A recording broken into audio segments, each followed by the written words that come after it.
Standing by the pool's edge at the charity gala, I never expected my life to change in a single moment. One hand rested protectively on my small baby bump, when suddenly, someone's hands shoved me hard from behind.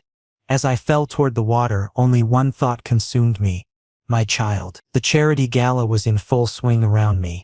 Crystal chandeliers cast dancing light across the ballroom, and wealthy elites clutched champagne glasses while exchanging hollow pleasantries. I had only attended because Everett, my husband, my alpha, wanted me by his side tonight, but he'd been pulled into an urgent business discussion 15 minutes ago, leaving me alone in a sea of designer gowns and suspicious stares. Pregnant and invisible, that's what I felt like. "Watch where you're standing, Omega." The words came as a cold whisper behind me, followed immediately by aggressive hands shoving me forward. I lost my balance. Everything shifted into slow motion. The glittering chandeliers blurred into streaks of light.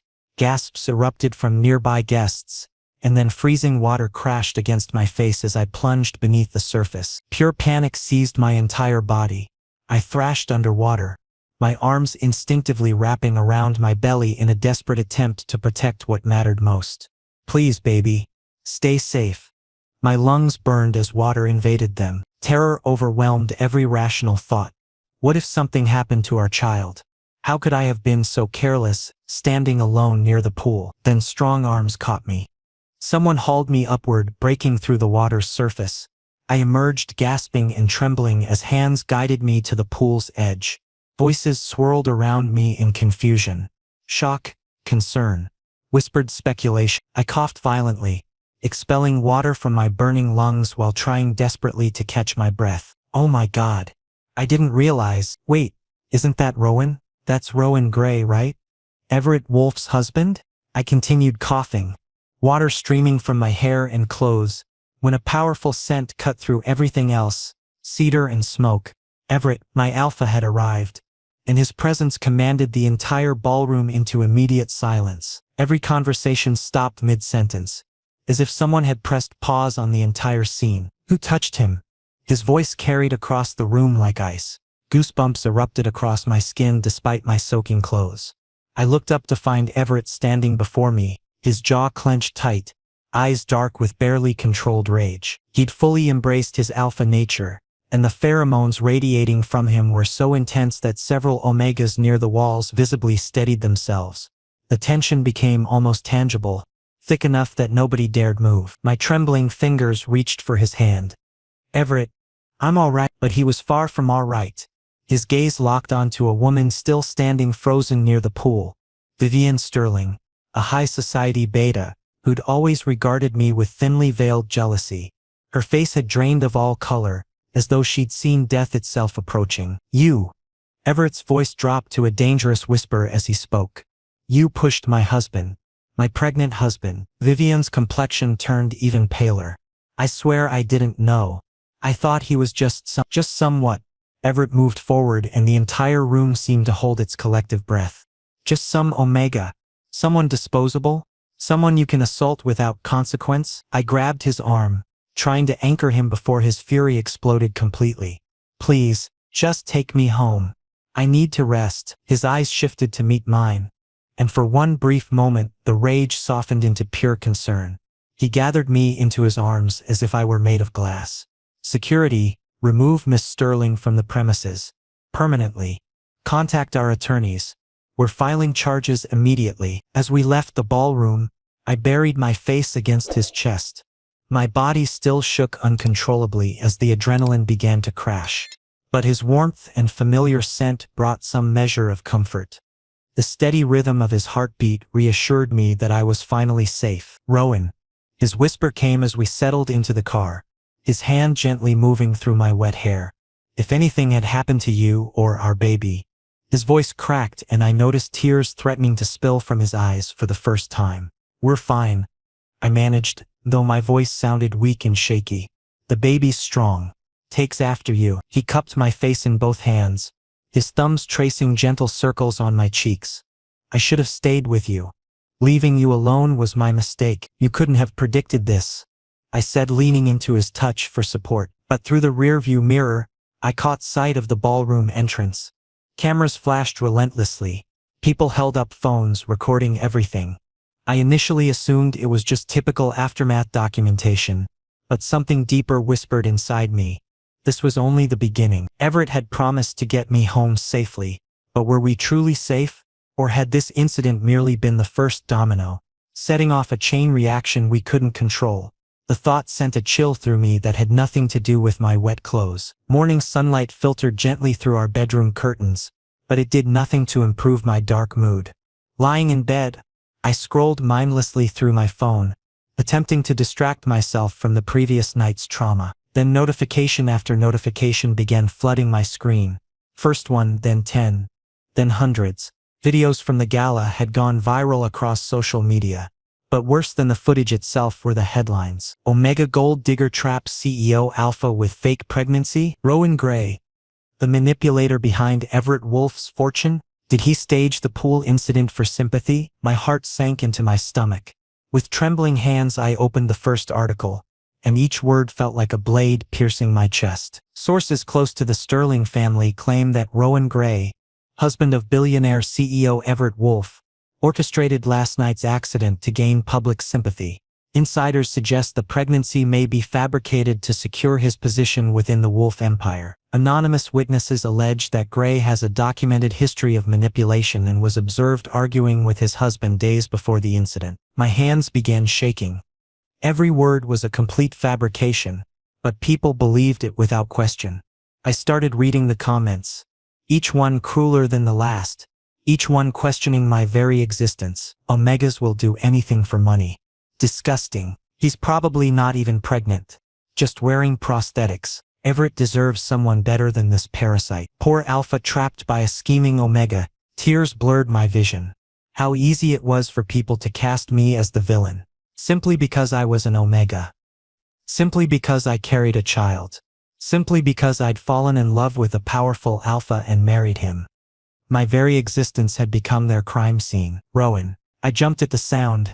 Everett stood in the doorway, already dressed in his business suit, though his tie hung loose. His expression was tight and serious. He glanced at my phone, then met my eyes and understood everything in that single second. "Stop reading that garbage," he said, quickly crossing to sit beside me on the bed. His hand gently took my phone and placed it on the nightstand. "Every word is fabricated nonsense. You know that. But everyone believes it," I whispered as tears finally spilled over. "They think I'm using you. They think our baby isn't real. They think I'm some calculating gold digger." Everett's jaw tightened visibly. He cradled my face in his hands, his thumbs wiping away my tears with infinite gentleness. "I don't care what they think. I know the truth. You're my entire life, Rowan. You completed me. Everyone else will learn the truth soon enough." "How?" My voice broke with desperation. "How do we prove anything? They've already decided I'm guilty. Once the internet establishes a narrative, changing it becomes nearly impossible." He pressed a lingering kiss to my forehead, and his scent temporarily calmed my racing thoughts. "Trust me, I won't abandon you. We'll face this together. That's my promise." But trusting felt impossibly difficult when the entire world had turned against me. When hatred poured in from every direction. When my very right to exist was being questioned. Later that day, Everett announced he'd scheduled a press conference. My heart began racing when he told me, determination burning in his eyes alongside genuine concern. "You want me there?" Panic rose in my chest. In front of all those reporters? Facing their cameras? Answering their judgmental questions? "Only if you feel comfortable," he said, taking both my hands in his. "But Rowan, I believe it's important. If you don't appear, people will speculate even more. They'll claim you're hiding because you're guilty. If you do appear, we can at least present our side of the story." I took a deep breath, trying to calm my pounding heart. This wasn't an easy decision. Standing before cameras, facing judgmental stares, hearing harsh questions. But if I didn't go, the narrative would forever belong to them. "I'll do it. For us.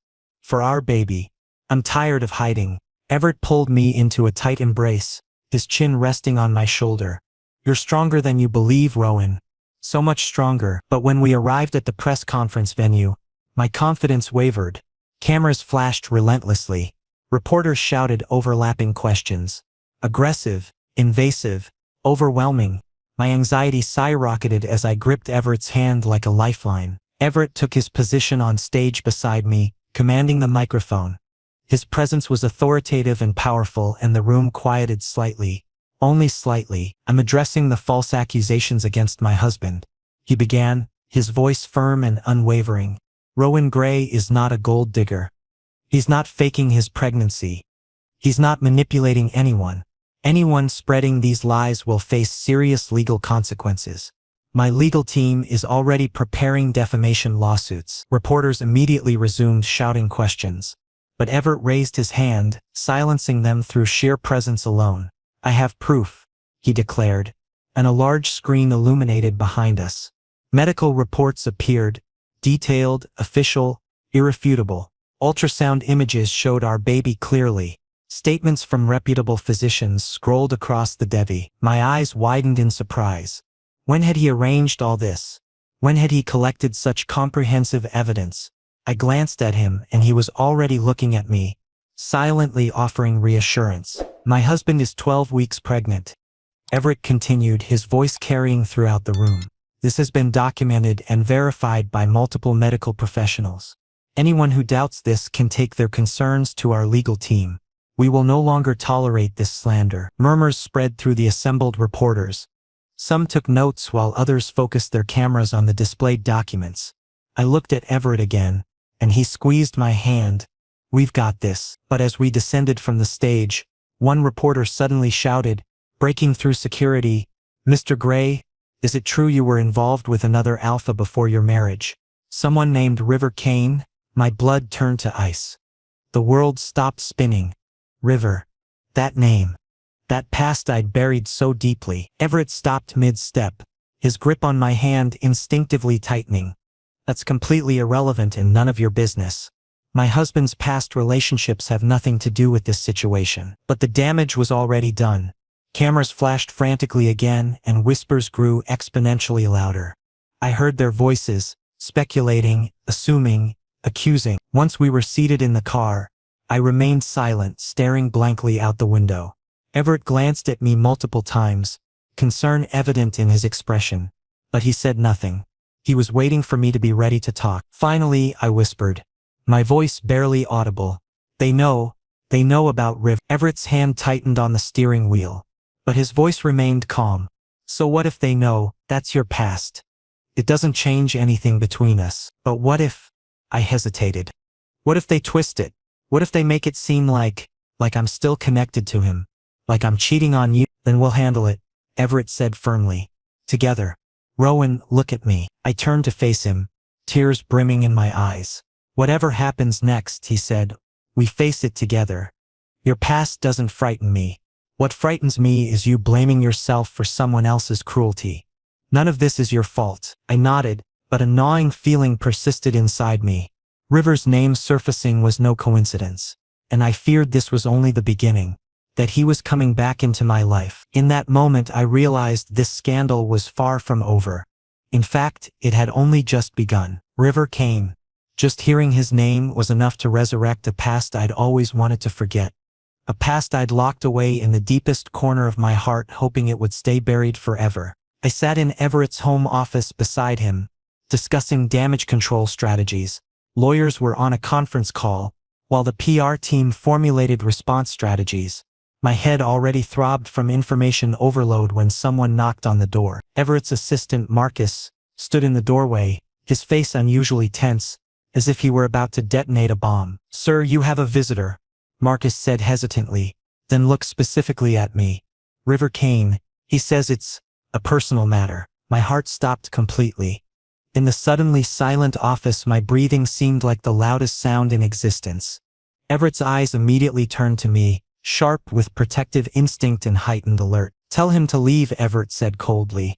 Already standing, "Have security escort him off the property." "Wait," I heard myself say, even though every fiber of my being screamed at me to run. "I'll talk to him." "Rowan, absolutely not," Everett protested. "I have to," I said firmly, surprised by the strength in my own voice. "If I don't meet with him, he'll create even more drama. He'll feed more fuel to the media. I need to end this, properly, face to face." Everett stood, his presence dominating and protective. Fine. But I'm coming with you. That's non-negotiable. We both walked to the living room where River stood, casually admiring our expensive art collection as if he were touring a museum. Seeing him made my breath catch.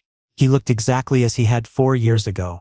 Tall, sharp features, and that arrogant smirk that never left his face. Time hadn't changed him at all. But me? I was completely different now. Rowan? River said when he noticed me, his voice smooth and deliberately charming. Long time. You look different. Softer. That word softer carried a subtle but cutting taunt. What do you want, River? I asked directly, trying to keep my voice steady and emotionless. I wouldn't give him the satisfaction of knowing he affected me. He glanced around, slowly appreciating the living room. Expensive furniture, original paintings, floor-to-ceiling windows. Nice place. Married well, I see. Congratulations, by the way. Didn't think you had it in you. Everett stepped forward, his alpha pheromones spiking dangerously and filling the room. Get to the point or get out. You have 30 seconds, River smirked, clearly enjoying the tension he was creating. Relax, Wolf. I just came to see my old friend. He deliberately looked at me, his eyes scanning from head to toe, and to congratulate him. Pregnancy, marriage, billionaire husband, everything's perfect for you. Like a fairy tale. Stop pretending, I said, my hands instinctively forming fists. You leaked those rumors. You told the press I was involved with you. You deliberately targeted my relationship with Everett. River adopted an exaggerated fake expression of innocence. Do you have proof? Or just assumptions? River, I left you, Rowan, he said, suddenly dropping the act and becoming serious. Remember, when you told me you were an Omega, I rejected you, clearly and decisively. So what logical would I have to conspire against you now? His words stung even after all these years. Yes, River had brutally abandoned me when he discovered I wasn't a beta but an Omega. He'd said he couldn't be with a weak, pathetic Omega. He'd treated me as disposable. Then why are you here? Everett demanded, stepping protectively in front of me and partially blocking River's view. Charity visit, nostalgia trip, or something else? River leaned casually against the wall, his posture deliberately relaxed. Because I realized I made a mistake. He looked at me, deliberately making eye contact. Rowan, I want you back. I was wrong.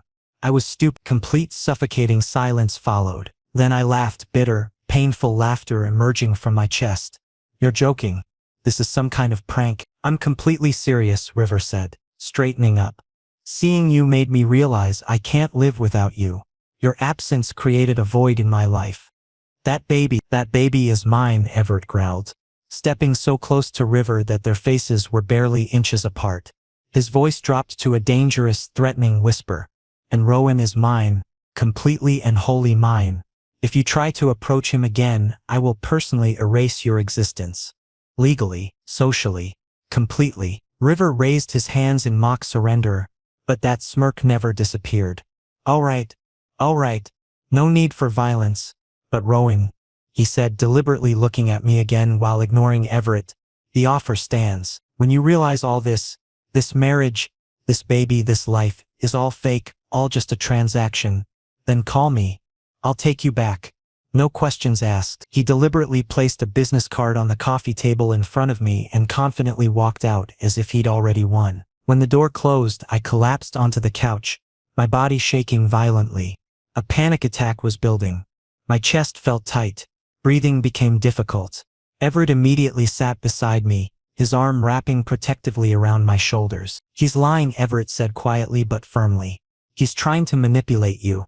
Classic gaslighting. There's no truth in his words. I know, I whispered, trying to control my breathing. But he was right about one thing. I am weak. I've always been weak.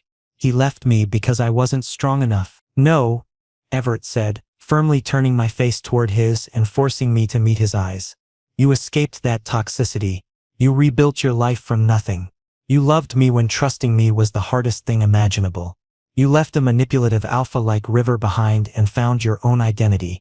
You're the strongest person I know, Rowan. Tears filled my eyes again, but this time from relief and gratitude. I love you so much. I love you too, he said, leaning in for a soft, lingering kiss, gentle, reassuring grounding. But that night, after Everett had fallen asleep exhausted from the day's events, I saw a message on my phone from an unknown number, but I knew exactly who it was. This isn't over, Rowan. Your perfect life, I'll make sure it crumbles. Piece by piece. Just watch. I stared at the screen, my heart pounding violently. My hands trembled. River had officially declared war, and I didn't know if I was ready for this battle. When I woke the next morning, Everett had already left for the office. A note on the nightstand read, "Emergency board meeting. Be back by lunch. I love you. Stay safe." I was alone, and loneliness began to suffocate me, slowly. Social media continued its relentless assault. New articles, fresh speculations, additional accusations. River's threatening message replayed in my mind like a haunting echo I couldn't silence. I started preparing for my doctor's appointment. Today was crucial for monitoring the baby's growth.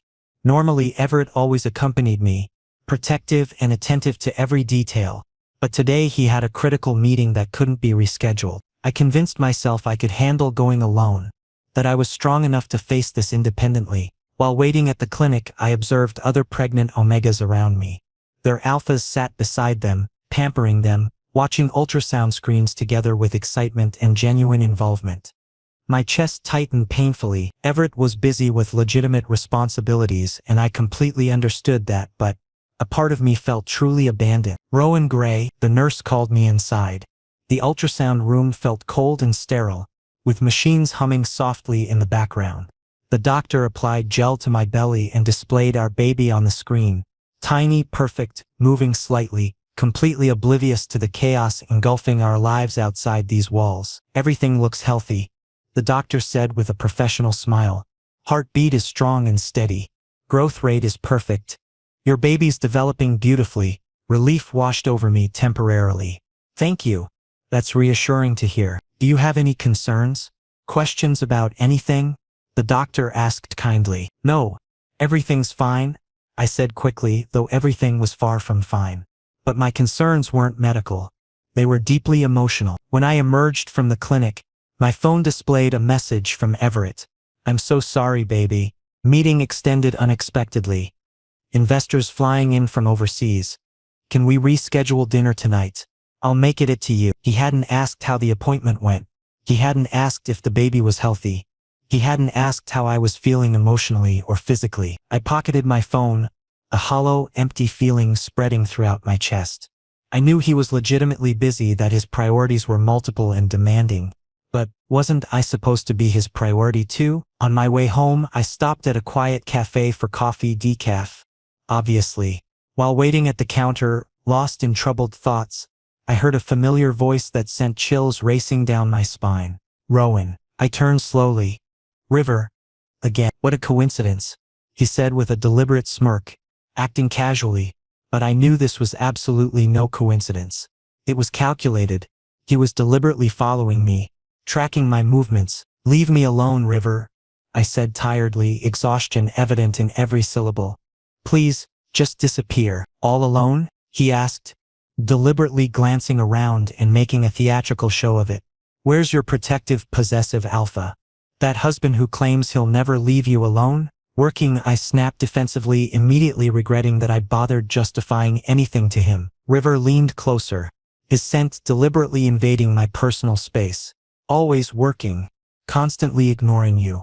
He didn't come to your important appointment today. He's missing crucial milestones." "Rowan, seriously, you deserve better than this treatment. Is this really acceptable to you? You know nothing about our relationship," I said firmly, but my voice sounded weak and unconvincing even to my own ears.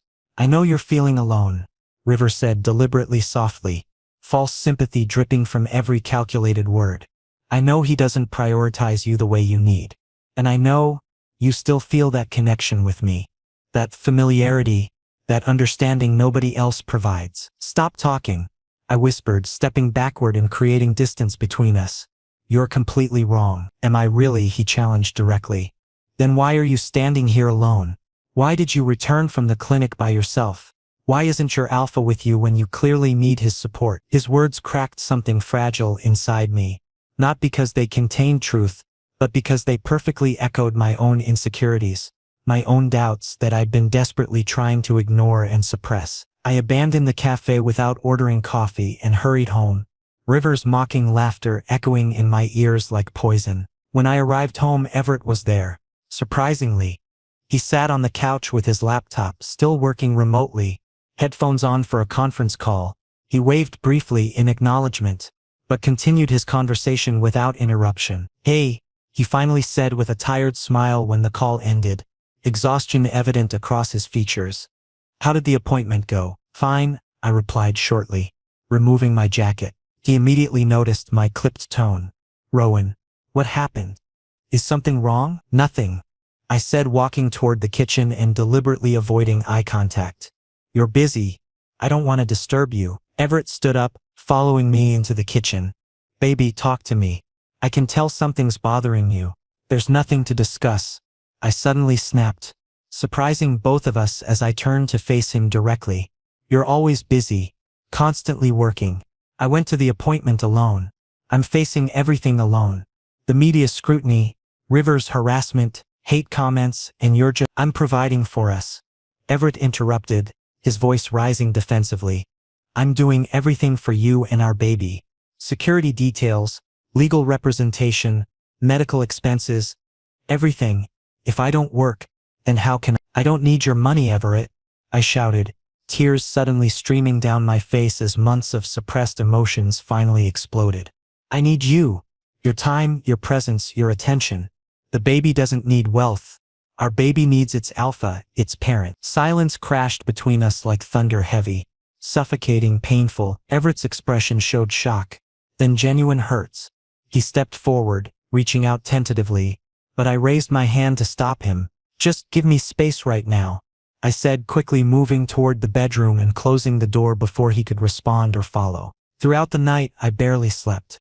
Everett remained in the living room, respecting my need for space, while I lay alone in bed, staring at the ceiling in the darkness. Guilt and hurt mixed together in a toxic combination. My phone buzzed constantly with incoming messages. River's manipulative words. "See? You deserve someone who makes you their first priority. I was there when you needed support. I'm always available. Just one coffee. We'll talk properly. No pressure or expectations. Everett doesn't truly value you." "I do." I threw my phone onto the pillow in frustration, covering my face with both hands. When morning finally arrived, Everett had already departed. Only a hastily written note remained. His handwriting rushed. "I'm sorry. I love you. We'll talk tonight." But sorry wasn't sufficient anymore. Words weren't enough. I wanted actions, tangible presence, actual priority in his life. And River? He understood this perfectly. He was deliberately fueling my doubts, feeding my deepest insecurities. And the worst part?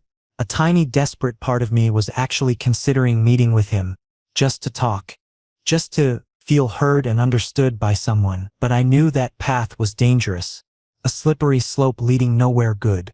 Once caught in River's web of manipulation, escaping would become nearly impossible. So I remained home, alone with my spiraling thoughts, waiting for Everett to return, desperately hoping we could genuinely repair our relationship before it became too late to salvage what we'd built together. For 2 days we barely communicated properly. Everett left early each morning for meetings and returned late at night, completely exhausted. We were both avoiding real confrontation, terrified that another fight would erupt and cause irreparable damage. The tension in our home felt thick and suffocating. I spent most of my time alone, overthinking everything in endless spirals. Was River actually right about us? Did Everett genuinely prioritize me? Or was I simply another responsibility he felt obligated to manage? One afternoon I entered Everett's study searching for some important documents. I'd clearly received permission beforehand to access his files when necessary. Accidentally, I knocked a folder off the desk's edge, and papers scattered across the floor. While carefully gathering them and organizing the mess, one particular document suddenly caught my attention. Prenuptial Agreement Amendment Draft. My heart stopped mid-beat. What was this document? I carefully opened it and began reading, each word piercing my chest like a sharp knife. It had been recently drafted just last week. Everett was planning to restructure his assets, and prominently placed in the middle, Highlighted deliberately was a clause in case of divorce. Omega partner receives standard calculated alimony based on marriage duration. Custody will be decided based on child's best interest through court mediation. Divorce. Custody battles. Standard alimony calculations. My vision blurred with tears. What did this mean? Was he planning to leave me already? Didn't he trust me? Did he think I would abandon him and take our baby away? My hands trembled as I read further. Detailed financial projections, multiple custody scenarios, comprehensive separation terms. This wasn't just a rough draft.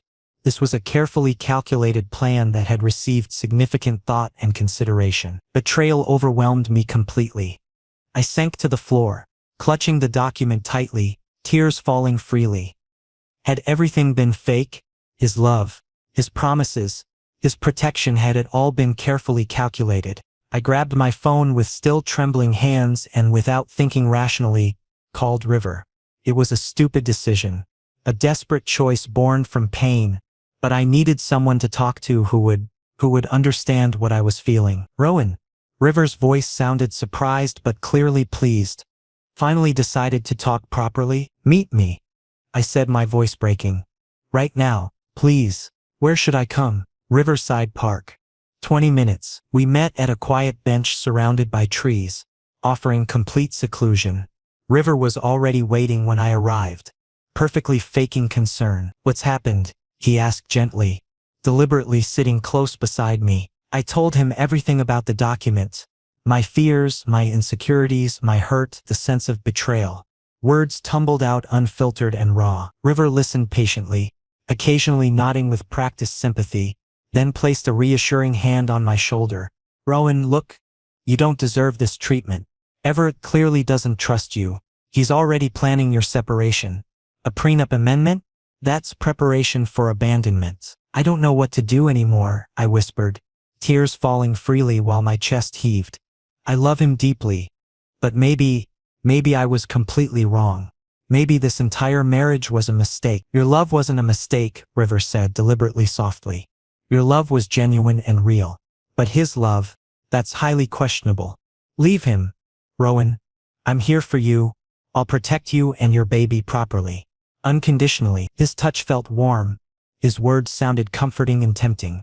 For one vulnerable moment, just one brief, desperate moment, I almost surrendered. Then suddenly I remembered Everett's distinct scent, cedar and smoke, comforting and representing home. I remembered his strong arms when he'd pulled me from the pool water. I remembered his promises, his gentle kisses, his protective gestures that spoke louder than words. I firmly removed River's hand and stood up decisively. No, I can't do this. This is wrong. Rowan, wait. Thank you for listening, River, but I'm going to talk with my husband directly, properly, without running away from difficult conversations. You're making a terrible mistake. Maybe I am, I said, turning to leave without looking back. But it's my mistake to make. Stay away from me. Please respect that. I returned home, determined but terrified of the confrontation ahead. When Everett finally arrived late that night, I was deliberately waiting in the living room, the incriminating document placed prominently on the table. We need to talk immediately, I said firmly as he entered. Everett stopped abruptly, his face showing exhaustion but becoming instantly alert. Rowan, I'm completely exhausted. I found the prenup amendment. I interrupted, pointing directly at the document on the table. His expression changed drastically. Shock, then immediate guilt, then rising panic. Are you planning to leave me? I asked directly, my voice breaking despite my efforts to remain strong. Don't you trust me? Was this all part of some plan? No, Rowan, it's not what you think. He desperately ran his hand through his hair in frustration. My lawyer strongly suggested it after the scandal erupted. He said it's legal protection for both of us in case things escalate further. I haven't signed anything. I was only reviewing it, planning to discuss it with you when the right moment came. But you seriously considered it, I said, standing up to confront him face to face. Which means you have doubts. Doubts about me, about our relationship, about our future together. No, that's not true. Everett stepped forward desperately, grabbing my shoulders gently but firmly. I trust you. Completely. But, you spoke with River recently. You didn't tell me openly about it. I became paranoid, scared that I would abandon you. I finished bitterly. Silence fell heavy, painful, suffocating. Yes, he quietly, vulnerably admitted, his voice cracking with emotion. I was scared you'd realize I'm not good enough for you, that I'm not giving you enough time or attention. That River represents a better option. We both suddenly realized the truth. We were both scared. We were both deeply insecure, and we weren't communicating properly about our fears. This was a misunderstanding, a communication gap we'd allowed to grow. Everett, I said, cupping his face gently and forcing him to meet my eyes directly. I love you. Only you. River, he was a mistake, a toxic past that I want to leave behind forever. You're my present, my future, my everything. He pulled me into a desperately tight embrace, almost crushing me against him. I'm so sorry, I was never actually planning to leave you. I was only considering legal protection in case the worst happened. My lawyer pressured me, but I should have discussed it with you first. I'm truly sorry. Then stop pushing me away with constant work, I said softly, returning his embrace. I want you, not your money, not your status. I want your time, your presence beside me. I promise, he said, kissing my forehead lingeringly. No more avoiding difficult conversations. No more secrets between us. No more letting work consume everything. You and this baby, you're my priority. Always. We spent that entire night talking properly for hours, discussing our fears, our insecurities, our expectations, our love for each other. It was honest, raw, vulnerable conversation. And for the first time in weeks, I felt genuinely connected with him again. But the next morning when I woke peacefully, feeling slightly hopeful, my phone rang aggressively. Unknown number but a local area code. I answered hesitantly. Hello, Rowan Gray? A strict female voice spoke officially. This is Officer Davis from City Police. You need to come to the station immediately for questioning. My blood ran cold. Why? What have I done? River Kane has filed a formal complaint against you. He's made a legal claim, she paused significantly, that the baby is his and yours. He's demanding paternity rights. My entire world shattered in that single moment. Sitting in the police station under harsh fluorescent lights, the interrogation room feeling cold and oppressive, I felt completely numb. Everett sat beside me immediately, his hand gripping mine protectively and tightly, his presence serving as my only anchor in this nightmare. Officer Davis sat across the table with case files spread before her, appearing professional but noticeably skeptical. Mr. Kane has filed a detailed claim stating that you two had an intimate relationship approximately 13 to 14 weeks ago and the baby is biologically his. He's requesting a mandatory paternity test and partial custody rights. That's completely impossible and utterly ridiculous, Everett said firmly, controlled anger evident in his tone. Rowan and I were exclusively together during that exact time frame. We maintained a committed, monogamous relationship. Medical records clearly prove that the conception timeline doesn't match River's fabricated claims whatsoever. I finally found my voice, stronger than I'd expected. I haven't physically seen River in 4 years. Not until he recently returned, deliberately to harass me and destroy my life. His claims are complete lies designed purely to manipulate and destroy my marriage. Do you have concrete proof supporting your timeline? The officer asked carefully and professionally. Pen poised ready, Everett produced a meticulously organized folder. It contained a detailed timeline with specific dates, comprehensive medical reports from the conception period, even CCTV footage from hotels, restaurants, and events where we'd been together during that exact time frame. Credit card statements, digital receipts, everything thoroughly documented. This could theoretically be fabricated, the officer said cautiously while reviewing the documents. Digital evidence can be manipulated with sufficient resources and expertise. Then conduct a DNA test, I said boldly and confidently. When our baby is born, a comprehensive DNA test will prove conclusively that Everett is the biological father. Absolutely, undeniably. I'm willing to undergo any legally required testing. The officer nodded slowly, making careful notes. That's fair and reasonable, but understand that for now, this case officially remains open pending thorough investigation. We'll need to verify all claims, interview relevant witnesses, and examine all evidence meticulously. We finally emerged from the station, mentally drained and deeply frustrated. But paparazzi had already swarmed outside, cameras flashing aggressively while they shouted overlapping invasive questions. "Mr. Gray, is the baby River Kane's child? Are you cheating on your husband with your ex-lover? Did you deliberately trap Everett Wolf?" Everett tried firmly to shield me protectively while guiding me toward the car, his arm wrapped protectively around my shoulders. But one particularly aggressive reporter physically blocked our path, thrusting a camera directly into my face. "Move out of the way." "Now," Everett growled darkly, alpha authority radiating dangerously. "Just one quick question, Mr. Gray." Suddenly River appeared dramatically, perfectly timed as if this entire scene were scripted, smirking confidently at the chaos he'd orchestrated. "Rowan, simply tell them the honest truth. Tell them that baby is—" "Shut your mouth," I suddenly screamed with months of suppressed rage, surprising absolutely everyone, including myself. Everyone fell instantly silent. "You're a pathological liar, River. A dangerous manipulator.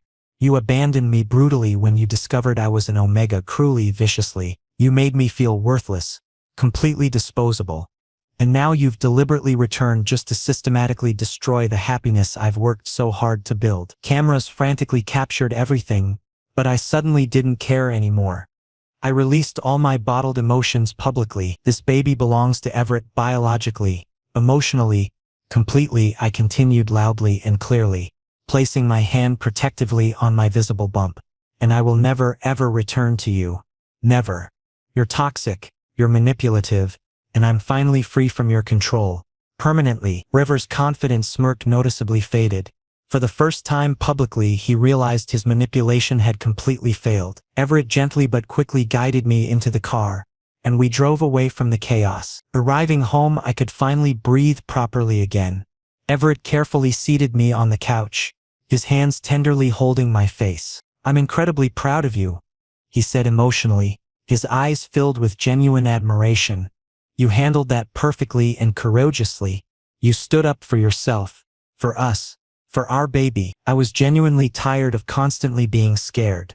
I admitted honestly, tired of letting him control the narrative, control my emotions, control my entire life. He kissed me deeply, slow, passionate, filled with overwhelming love and profound relief. Over the next several critical days, truth finally surfaced systematically. One of River's disgruntled ex-employees bravely came forward with damning evidence. Emails clearly showing River had deliberately spread rumors strategically, documents proving he'd forged certain papers, and financial records showing he'd actually paid paparazzi and tabloids specifically for negative coverage about us. Police formally arrested River for criminal defamation, harassment, and falsifying legal documents. When the news officially broke, public opinion shifted dramatically overnight. Suddenly, overwhelming sympathy flooded toward me. Genuine apologies arrived constantly. Heartfelt support messages flooded social media platforms. But most importantly, my relationship with Everett had grown significantly stronger, more resilient, completely unbreakable. We sat peacefully cuddled on the couch weeks later, repeatedly watching our baby's latest ultrasound video, both smiling contentedly. "Do you think we're having a boy or girl?" Everett asked gently, his hand resting lovingly on my noticeably larger bump. "Honestly, I genuinely don't care either way." I smiled authentically. "As long as our baby is healthy and deeply loved, we're definitely going to be excellent parents," he said confidently. "The absolute best." I agreed wholeheartedly. He held me protectively tight. "I love you, Rowan.